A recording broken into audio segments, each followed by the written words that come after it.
আপনি কি কখনো অনুভব করেন অন্যদের জীবন দেখে নিজের জীবনকে ব্যর্থ মনে হয়? সোশ্যাল মিডিয়াতে সবার হাসি মুখ দেখলেও নিজের ভেতরের অদ্ভুত এক শূন্যতা কাজ করে। দিনরাত চেষ্টা করছেন, তবুও শান্তি নেই। মনে হয় যেন জীবনের সাথে এক অদৃশ্য যুদ্ধ চলছে। কিন্তু যদি আমি বলি সমস্যাটা আপনার পরিশ্রমে নয়, সমস্যাটা হলো আপনি জীবনের স্বাভাবিক প্রবাহের বিরুদ্ধে লড়াই করছেন। প্রায় 2500 বছর আগে চীনের এক রহস্যময় দার্শনিক এমন একটি বই লিখেছিলেন যা শেখায় কিভাবে তুলনা না করে বাঁচতে হয়, কিভাবে অশান্ত মনকে শান্ত করতে হয় এবং কিভাবে জোর না করেও সফল ও পরিপূর্ণ জীবনযাপন করা যায়। বইটির নাম তাও তে চিং আর লেখক লাও ঝু। আজকের ভিডিওটি আপনার জীবন দেখার দৃষ্টিভঙ্গি বদলে দিতে পারে। আসসালামু আলাইকুম, স্বাগত জানাচ্ছি আপনাকে। আজকের ভিডিওতে আমরা খুব সহজ বাংলায় জানবো তাও তে চিং এর বইয়ের মূল দর্শন ও জীবনের গভীর কিছু শিক্ষা। এই বই শুধু আধ্যাত্মিকতার কথা বলে না, এটি শেখায় কিভাবে শান্ত থাকা যায়, কিভাবে অহংকার কমানো যায় এবং কিভাবে চাপমুক্ত জীবনযাপন করা যায়। চলুন শুরু করি। তার আগে আপনাদের প্রতি সুহৃদ আহ্বান, আপনি যদি জীবন দৃষ্টি পরিবর্তনের এই অভিযাত্রিক চ্যানেলে নতুন হয়ে থাকেন তাহলে চ্যানেলটি সাবস্ক্রাইব করতে পারেন। এবার আসুন বইয়ের মূল শিক্ষায়। জীবনে সবকিছু জোর করে অর্জন করতে হয় না। আমরা সাধারণত মনে করি যত বেশি চাপ তত বেশি সফলতা, কিন্তু তাও তে চিং বলে প্রকৃতির দিকে তাকাও। একটি গাছ ধীরে ধীরে বড় হয়, নদী ধীরে ধীরে বয়ে চলে, সূর্য প্রতিদিন নির্দিষ্ট সময়ে ওঠে। প্রকৃতির কোথাও তাড়াহুড়ো নেই, কিন্তু সবকিছু ঠিকভাবে চলছে। জীবনেও তাই। সবকিছু ফোর্স করতে গেলে আমরা ক্লান্ত হয়ে যাই। অনেক সময় একটু ধৈর্য, একটু শান্ত মন বড় সমস্যার সমাধান এনে দেয়। নম্রতাই আসল শক্তি। এই বইয়ের সবচেয়ে বিখ্যাত উদাহরণ হলো পানি। পানি নরম, কিন্তু সেই পানি ধীরে ধীরে পাথর কেটে ফেলতে পারে। এর মানে কি? সবসময় কঠোর হওয়াই শক্তি নয়।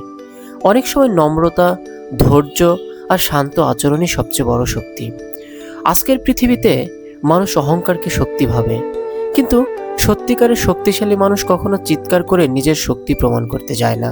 নিজেকে জয় করাই সবচেয়ে বড় বিজয়। আমরা সবাই অন্যদের হারাতে চাই, কিন্তু লাও ঝু বলেন অন্যকে জয় করা শক্তি, কিন্তু নিজেকে জয় করা সত্যিকারের ক্ষমতা। নিজের রাগ নিয়ন্ত্রণ করা, নিজের ভয়কে জয় করা, নিজের লোভ কমানো, এ সবাই আসল সফলতা। কারণ বাইরে যুদ্ধে জেতা সহজ, কিন্তু নিজের মনের সাথে যুদ্ধ জেতা অনেক কঠিন। কম কথা বলুন, বেশি পর্যবেক্ষণ করুন। আজকের পৃথিবীতে সবাই কথা বলতে চায়, কিন্তু খুব কম মানুষ শুনতে জানে। তাও তে চিং শেখায় জ্ঞানী মানুষ অপ্রয়োজনীয় কথা বলে না। যে বেশি অবজার্ভ করে সে বেশি শেখে। অনেক সফল ও ধনী মানুষ কম কথা বলেন, কারণ তারা বোঝেন প্রতিটি কথার মূল্য আছে। কখনো কখনো নীরবতাও শক্তিশালী উত্তর হতে পারে। সরল জীবন মানেই শান্ত জীবন। আমরা প্রায়ই ভাবি আরও টাকা, আরও জিনিস, আরও স্ট্যাটাস পেলেই হয়তো সুখ আসবে, কিন্তু তাও তে চিং বলে অতিরিক্ত চাওয়া মানুষকে অশান্ত করে। যার চাহিদা কম তার মনও শান্ত। এর মানে এই নয় যে সফল হওয়া খারাপ, বরং সফলতার পিছনে ছুটতে গিয়ে নিজের শান্তি হারিয়ে ফেলা অনেক বড় ভুল। সরলতা মানে দুর্বলতা নয়, এটি মানসিক স্বাধীনতা। জোর ছাড়া কাজ করার শিল্প, ইউওই, এটি তাও তে চিং এর সবচেয়ে গুরুত্বপূর্ণ ধারণা। ইউওই মানে অপ্রয়োজনীয় জিনিস ছাড়া কাজ করা। অনেকেই ভুল বোঝে যে এর মানে অলস হওয়া। আসলে তা নয়।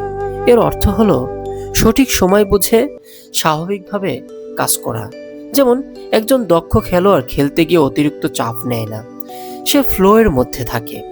জীবনেও যখন আমরা অতিরিক্ত দুশ্চিন্তা বাদ দিয়ে মনোযোগ দিয়ে কাজ করি তখন ফল ভালো হয়। মানুষ আজ প্রকৃতি থেকে দূরে সরে যাচ্ছে। সবসময় ব্যস্ততা, নয়েজ, সোশ্যাল মিডিয়া, কম্পিটিশন। কিন্তু তাও তে চিং শেখায় প্রকৃতির কাছে ফিরুন, কখনো একা হাঁটুন, নীরবে বসুন, নিজের মনকে শুনুন, কারণ শান্ত মন ছাড়া পরিষ্কার চিন্তা আসে না। আধুনিক জীবনে আমরা তাও তে চিং এর প্রয়োগ কিভাবে করতে পারি? আজকের স্ট্রেস ফিল্ড জীবনে এই বইয়ের শিক্ষা খুবই গুরুত্বপূর্ণ। যখন আপনি অতিরিক্ত অ্যাংজাইটি অনুভব করেন, মানুষকে খুশি করতে ক্লান্ত হয়ে যান, নিজের ভেতরে শান্তি খুঁজে পান না, তখন তাও তে চিং মনে করিয়ে দেয় সবকিছু কন্ট্রোল করতে হয় না, কিছু জিনিসকে স্বাভাবিকভাবে ঘটতে দিতে হয়। প্রিয় অভিযাত্রিক বন্ধুরা, তাওতে চিং আমাদের শেখায় শান্ত থাকতে, অহংকার কমাতে, নিজের মনকে বোঝাতে এবং জীবনের স্বাভাবিক প্রবাহের সাথে চলতে। এই বইয়ের আসল শক্তি হলো এটি আপনাকে বাইরের নয়, ভেতরের শান্তি খুঁজতে শেখায়। ভিডিওটি ভালো লাগলে অবশ্যই লাইক দিন, শেয়ার করুন এবং সাবস্ক্রাইব করতে ভুলবেন না। কমেন্টে জানান এই বইয়ের কোন শিক্ষাটি আপনার সবচেয়ে বেশি ভালো লেগেছে। ধন্যবাদ সবাইকে। সবার সফলতা এবং সার্বিক কল্যাণ কামনা করে আজ এখানেই শেষ করছি। আসসালামু আলাইকুম।